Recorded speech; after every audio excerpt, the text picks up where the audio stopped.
Hello, fellow foodies. Welcome back. This week on the show, I have a very special guest that has written a beautiful book about the cuisine of one of my favorite countries, and that would be Italy.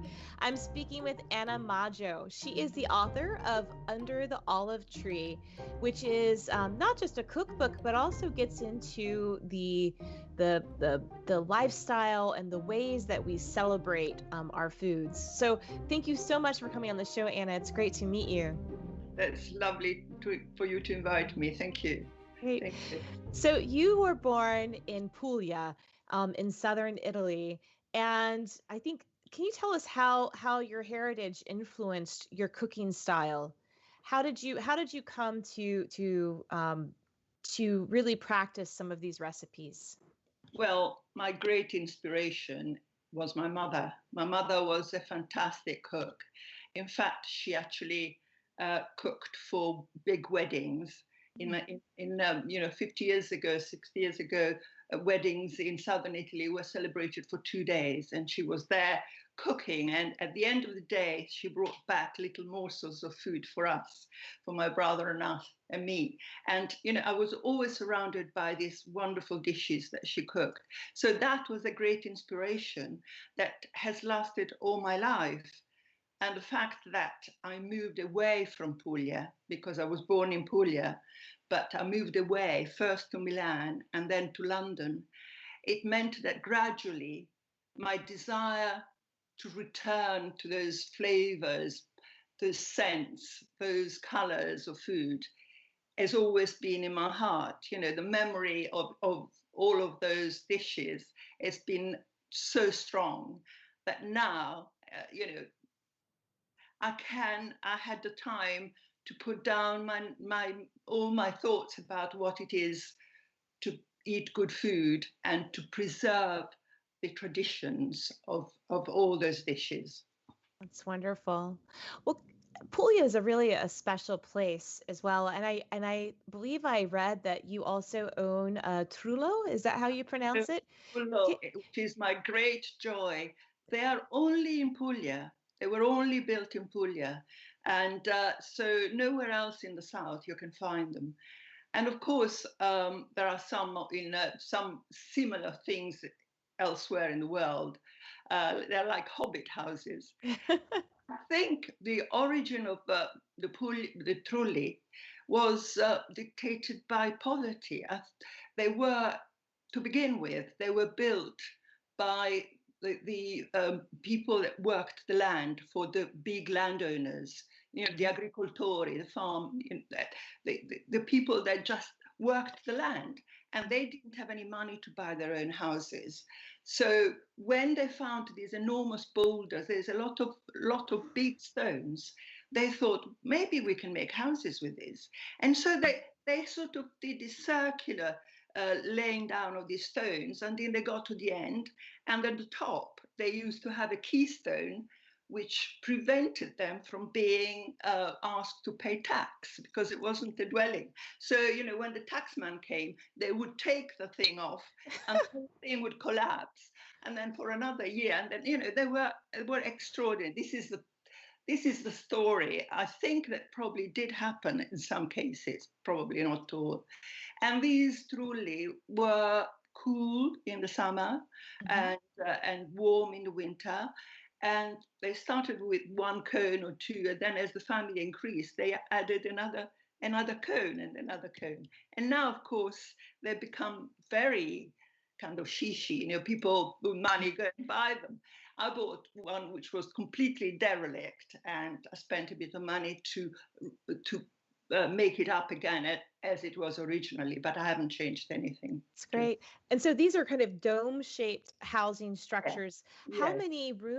How large are they? How many rooms are held in one of these structures typically? Well, as I said, it depends on how many children they had. Mine, for instance, has only 3 rooms. And so there are 2 for 2 bedrooms and 1 for the kitchen and living. And they're tiny, and they're just so beautiful. When you look at it, you feel like you're in an enchanted forest with these things. It's a bit like the hobbits. you sort of think that you can't possibly live in one of those, but you can. That's Very well. great. That's great. And so beyond the Trulli, can you paint a picture for us of what does the Italian landscape look like? Are these in the middle of olive groves or grape orchards? Like what do we find around this landscape? Well, Puglia, and especially the area around Ostuni, which is the Salento area, towards the southern part of Puglia, because of course Puglia is 800 kilometers of coastline. Mm. 800 is one of the longest regions of Italy. And I am sort of towards the southern bit. And all there are various bits of Puglia. The middle one, the middle part where I live, it's just olive trees. Some of them are supposed to have witnessed the Crusaders, millennia. They are enormous. They're beautiful. They just look at you, and your eyes are in awe of these incredible trees. And I have 150 ancient olive trees on my land, and so truly we're always in the middle of olives, almonds, and a lot of fruit,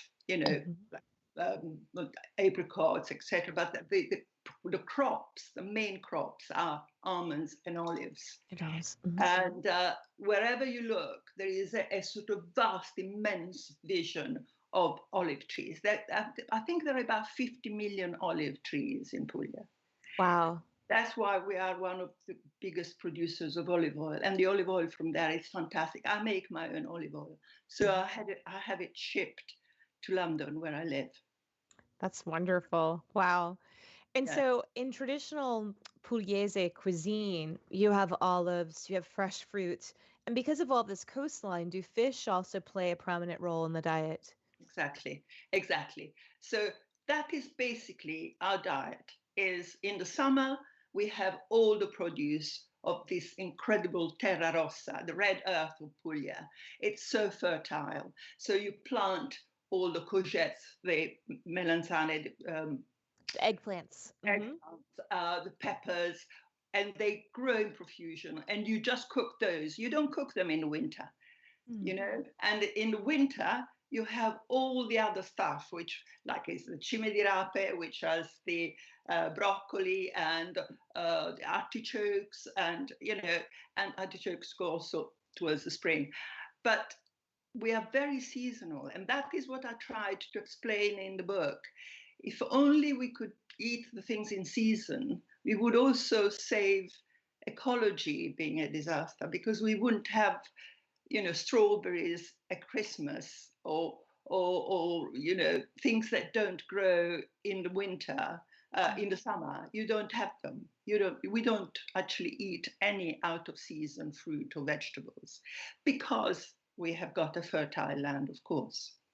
That's amazing. Well, and beyond your cultivated crops, I noticed you also have some recipes for one of my favorite bitter greens from southern Italy, and that's chicoria, which others know as chicory. Now, in the United States, we know that chicory roots are used in kind of the New Orleans style coffee, but in the Mediterranean, we eat the greens. Can you tell us a bit about chicory? Yeah. And I have listed here a list of edible weeds. We call them erbe spontanee. They are spontaneous herbs. And I've got a list of 17 that we eat. 17. Wow. I mean, it goes from asparagus. They grow. When I go to the Trullo in March, I have all these wild asparagus. Wow. Tiny, and they are delicious. And you just scramble them with some eggs in the morning, and they're just amazing. And then you have the cicoria, which my mother used to give us, me, when I was pregnant. And my mother-in-law, who is English, used to say, she can't do that because, they might be bad for. And you've been fed by it. In fact, the cicoria with the bitterness, all the bitter erbe spontanee are very good for you. They really have got, you probably know more than I, because you know about the intrinsic qualities of these things. They're all very good. The bitter, the better. I like that. The bitter, the better. That's great. Yeah, I think the body has got to be nourished with good stuff. And in fact, I was reading somewhere that very often, the children were sent out after storms to collect all the snails because we eat everything that grows. If they always say in Puglia, you pick something and say, "Can one eat this?" Even if you don't know, you just immediately. But that is dictated by hunger. It was a very hungry bit of land, because Italy has always been the poor south and the rich north. The rich north, Milan, Tuscany, up to Rome, they're all very fully fed and beautifully fed. The south had to fend for itself because there was no industry. So anything that grows spontaneously, like snails, so they were just always picked all these snails, but then to counteract the possibility of it not being so digestible, you eat them with the bitter chicory. So they sort of counteracted the possibility of you being a little bit unwell. So, That's great.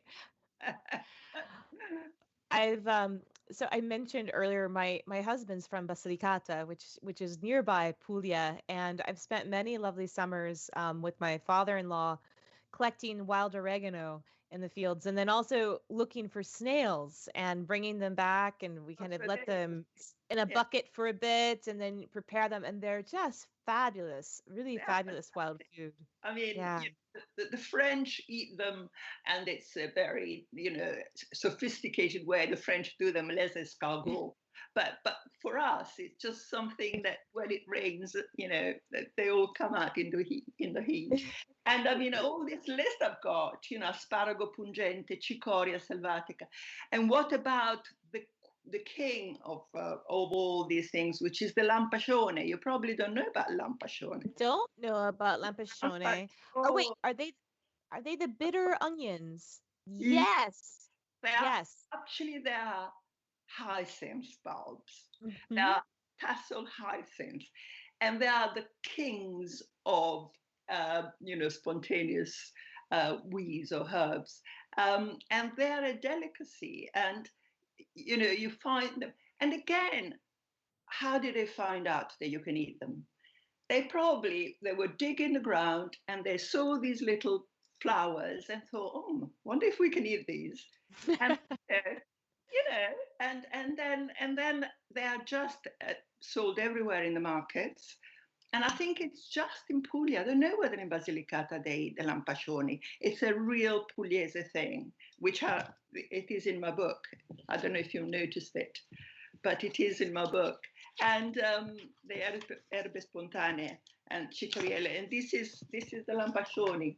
Ah, beautiful, beautiful. Can you So hear? I do know that among the Arboresh people of Basilicata, they eat the Lamposhoni. They call them something else, but Ah, it's very bitter, and they have to cook it for a long time in a clay pot. Is this how they also do it in Puglia?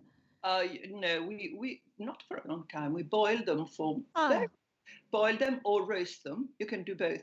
uh-huh. But Oh, after okay. you've taken away all the outer leaves or covering, it's a bit like dirty potatoes Mm. or Mm-hmm. dirty artichoke bulbs, the one, Wow. you know. But then you boil them, and then you take all those leaves, and you're left with very shiny surface. Mm-hmm. And you can then just preserve them with vinegar. You not sorry, not preserve, serve them with a little bit of oil, vinegar, and salt. Or some people, my cousin, they press them and they do them with eggs, like Mm. an omelette. Yeah, Wow. but everyone that tries them, they love them. Actually, not everyone. Some people find them too bitter, but Yeah. I love them, and so does all my family. That's Yeah. great.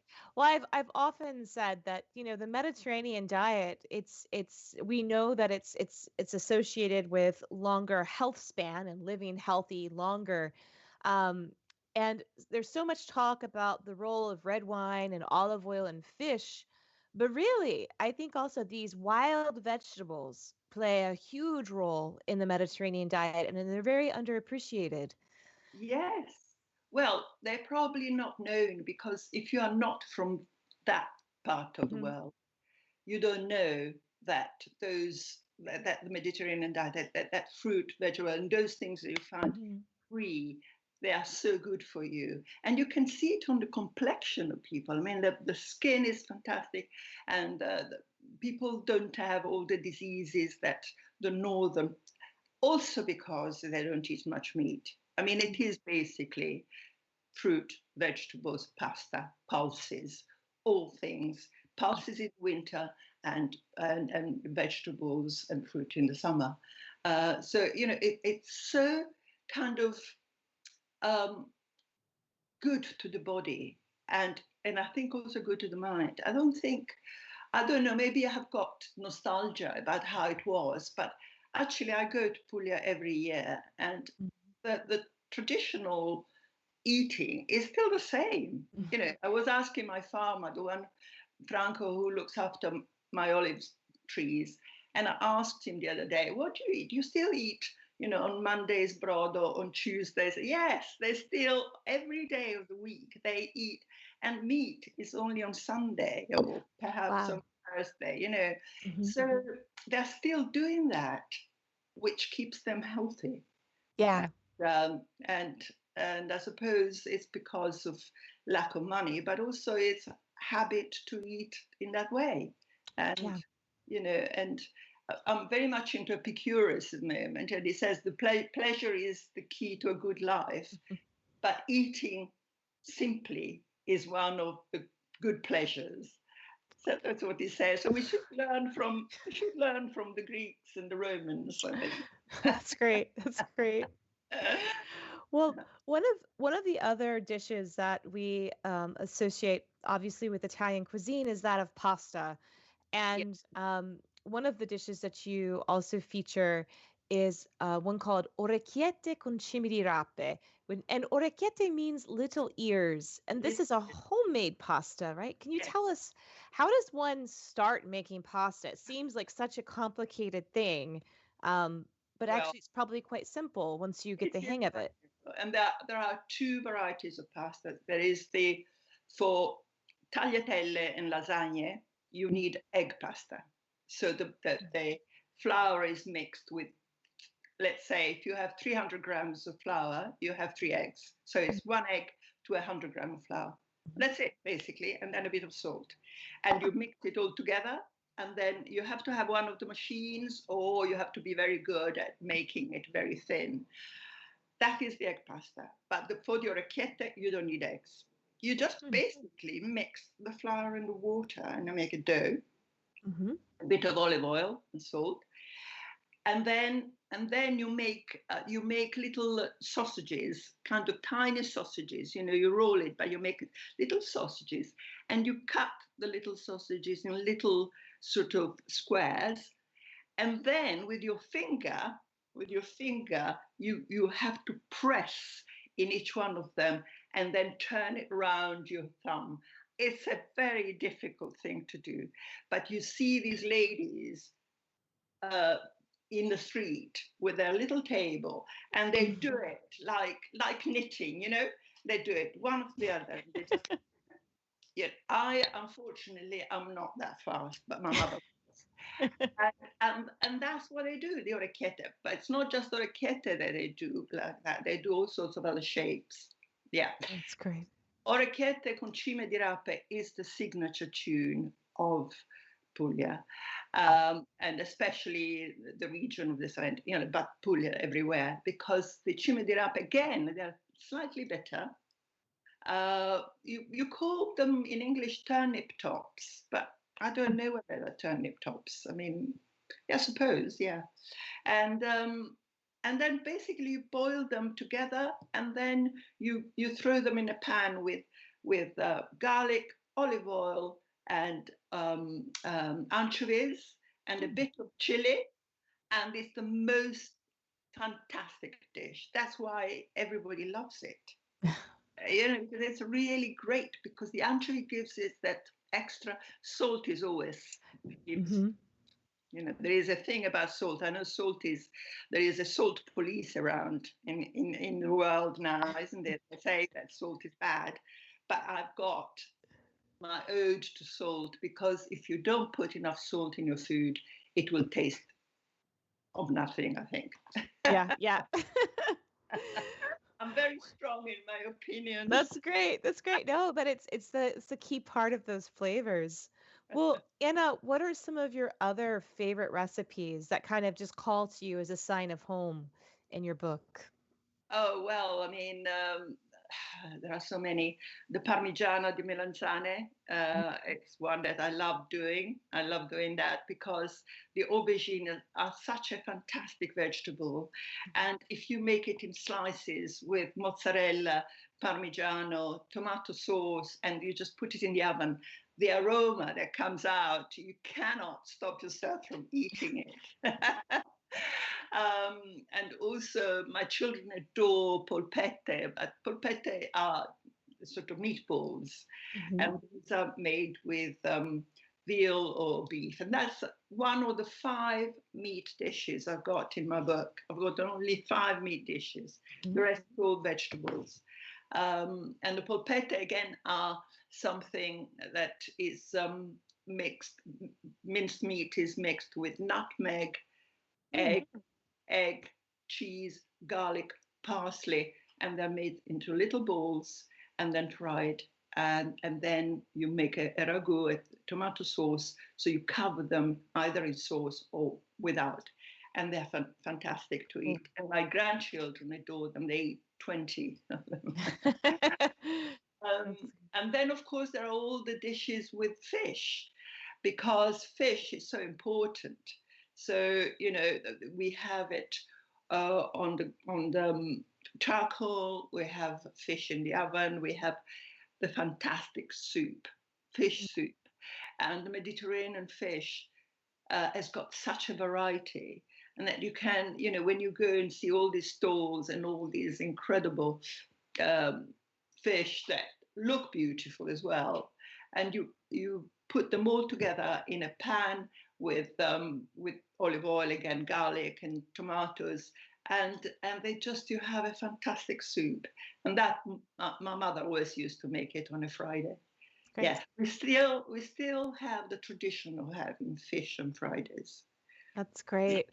Yeah. Well, one thing that really comes across in this is that I don't hear you mentioning the use of many packaged foods. Fresh Oh, vegetables, fresh fish, olive oil, yeah, yeah. seasoning. You looked in my cupboard. There Mhm. isn't. Except for one tin, I will have two. In fact, one is cannellini beans, and the other one is borlotti beans, because when I make minestrone, I don't have borlotti. You have them either dry or you can't have them fresh, except in summer, of course. But that's all. And then tomato. I do buy tomatoes in tins, except for the summer, of course, you can use again. But in London, I don't know about you, but the fresh tomatoes, when you make a sugo, a sauce, a tomato sauce, they are too full of water. Uh, Hmm. if you buy tomatoes in October, November, December, you can't make a good tomato sauce. You have to have the tomatoes that come from Italy, the tin tomatoes that gives you the real taste. That real nice flavor. That's Yeah, great. yeah. That's great. And basil, always basil if you can. I know in winter it doesn't grow, but I love basil with the sauce. Yeah, I have basil in my garden. It's Yeah, definitely one of my favorite yeah, culinary herbs. yes. Well, on this topic of food and dishes, I think one other thing that's really interesting about the Mediterranean diet and especially the South Italian diet is the way that it's consumed with company. Can you talk a bit about the ritual of eating in a family? Yeah. Well, this is incredibly important to me, but unfortunately, I can witness all around me it doesn't happen anymore, especially here. here again, I talk about where I live, which is London. And I do insist with my family, when we sit at tavola, it's a real ritual. The children, the parents, the grandparents, they all sit, and nobody starts eating until the older person in the family starts eating, and then it's everybody says what they're doing, what they're thinking. There is conversation, there is eating, there is conviviality. It's one of the best things against depression. I think you just talk, you just if you have a problem, you discuss it with the family, and it's something that it doesn't happen. People are too much on their laptop, on their computers, and eating becomes something that really saddens me, because we're going backwards. We're going really backwards in our being. We don't cherish food. Maybe we do when we go to restaurants, but it should start at home. It should start that every time you put food at the table, which is being cooked with love, it should be eaten in the same spirit. That's great. Yeah, I absolutely agree. I think it's one of the most important things, I think, in our own family rituals, is sitting down together and eating and talking about our days. Even though we're all living together and not really emerging much during the pandemic, each person has their own lived experience, even in a small space. So it's nice to share those experiences, and so yes, important. I mean, now look, during lockdown, I can hear that people have started to behave and cook like one used to. Because time, I suppose time, but then one should make time, because ingesting food is one of the most important and, I think, intimate things you can do to your body. So you should be selective and you should be careful. That's great. That's really great. Wow. Well, Anna, this has been so much fun learning about your book. Can you tell us, we can find this at all major booksellers? It's called Under the Olive Tree. Under the Olive Tree. The Olive Tree, and it's Yes. Flavors of Puglia. And yes, you can find it.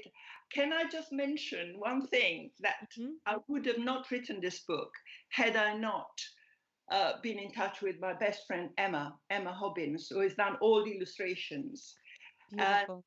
And the moment when she agreed to do the illustrations for my book is the moment when I put pen to paper, because I didn't want any photographs.